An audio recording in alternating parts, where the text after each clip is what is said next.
Continuing with our politics lead, we're potentially just weeks from hearing who former President Trump is going to pick as his running mate. Republican Senator J.D. Vance of Ohio is just one of several candidates reportedly under consideration to be his number two. CNN's Cape File recently reported on several comments that were made by Vance years ago, harshly critical of Trump and his policies. This is back in 2016. Reported comments such as calling Trump a coward. He liked a series of tweets calling then-candidate Trump a monster and a nemesis of the GOP, being a self-described never-Trump Republican. Senator Vance also once privately wondering whether Trump was, quote, America's Hitler. That came out in an email. Here's how Senator Vance explained those comments last night on Fox. Yeah, well, I think the simple answer is you've got to respect the American people enough to just level with them. Look, I was wrong about Donald Trump. I didn't think he was going to be a good president, Brett. He was a great president, and it's one of the reasons why I'm working so hard to make sure he gets a second term. Let us bring in our panel. And Shermichael, I have to say, J.D. Vance is certainly an interesting politician. He is. Part of a new generation, et cetera, et cetera. It's hard to see Trump picking him and Democrats not running ad after ad of this is what Vice President nominee J.D. Vance said about Donald Trump. Because, yeah, Kamala Harris attacked Biden and all that stuff, but this is just like new level, I think. I think Democrats would take advantage of it, but more concerning for me as a strategist, I'm not exactly sure what does J.D. Vance bring to a Trump ticket. What group does J.D. Vance excite that the former president doesn't already excite? He doesn't excite Latino American voters. He doesn't excite African American voters. So for me as a strategist, I would preference to see someone who represents one of those two groups. Who are you dreading Trump picking? Like who would, as somebody who wants Biden to win, who would, like Nikki Haley, would that worry you? I mean, I don't think that's going to happen, but would that, like who?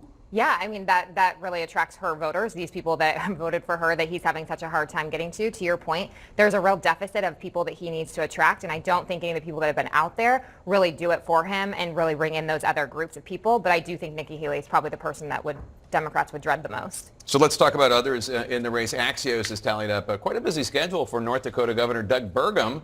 Donald Trump's campaign has sent North Dakota Governor Burgum to at least 10 different states to campaign with or for Donald Trump.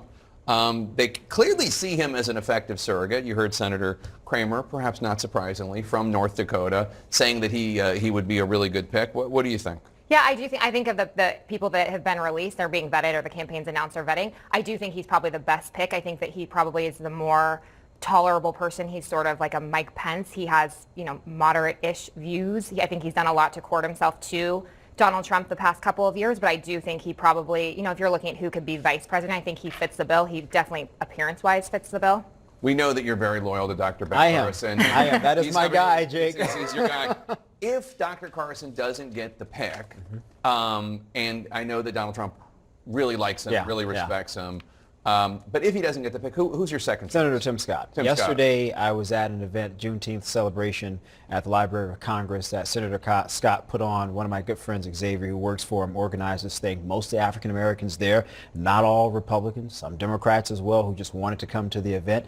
And the senator did a very unique job of talking about his family's history, speaking about his grandfather growing up in South Carolina and a different type of America, and being able to watch him become a United States congressman. And it was the first time that I actually got to see the senator speak in a very personal way to a broad audience of people who were all very intrigued by his story and intrigued by his message of moving forward. And he sort of had this interesting analogy. He said a lot of people of color need to have more mountains to climb. And I think that should be the sort of the conservative message, speaking about economic opportunity, educational opportunities. And I said, now, this is the Tim Scott that gets on the campaign trail and Donald Trump picks him. This could make a substantial numeric difference in some swing states. So will it be, do you think? Well, I was just going to add, do you think that Tim Scott really will appeal to the battleground states and the people on the margins? Like, is he going to appeal to suburban white women outside of Philadelphia? Like, are those really going to make the difference? Because we all know it's going to come back down to these, suburban places, suburban women and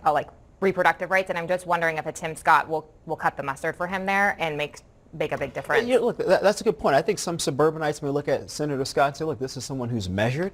He's worked in a bipartisan way on the Senate with Democrats on some pretty key pieces of legislation. And also for men of color, I think they look at Tim Scott, some of them, and say, wow, this guy makes a lot of sense. He speaks about perseverance. He speaks about economics, holding one's self accountable. Those are things that I think many men would sort of find intriguing and say, this is someone that I could support. Yeah, maybe not the white suburban women, maybe some, Yeah, but maybe also some of the African Americans in Philly and Delaware County and Montgomery County also. I mean, Yeah, it's a you different can pull group some of of those people shift out, away. yeah.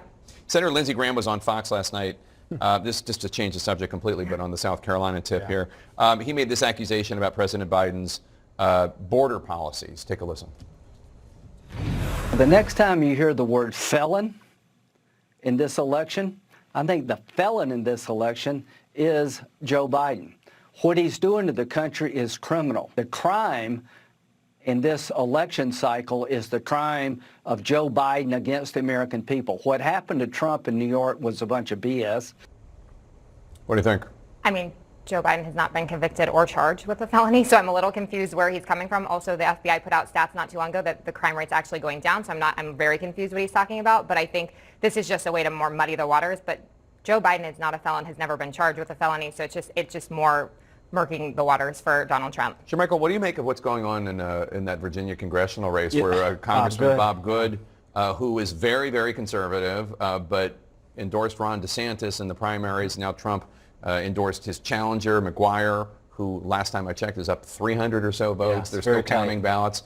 On the one hand, you wonder, like, well, this is what happens if you cross Donald Trump. On the other hand, Trump's pretty influential, and it's kind of surprising that it's still so tight in a way. It is tight, but Jake, I have a different perspective on this. Okay. And McGuire has made this case yesterday on the network. He said that Bob Good is a part of like the Chaos Caucus. They removed the Speaker of the House and look at the ramifications for Republicans. We're down 2 or 3 seats now, I think, a very slim majority. And there's a lot of questions among members in the conference whether or not we can keep the majority, grow the majority. So I think this is a broader question of, do we want members like that a part of the Republican conference? My answer would be no, and I think most Republican voters out there would say absolutely not. You can replace Bob Good with a conservative who actually worked to expand the conference, not deduct. All right, thanks to both of you. Really appreciate it. Kim Jong-un and Vladimir Putin say they're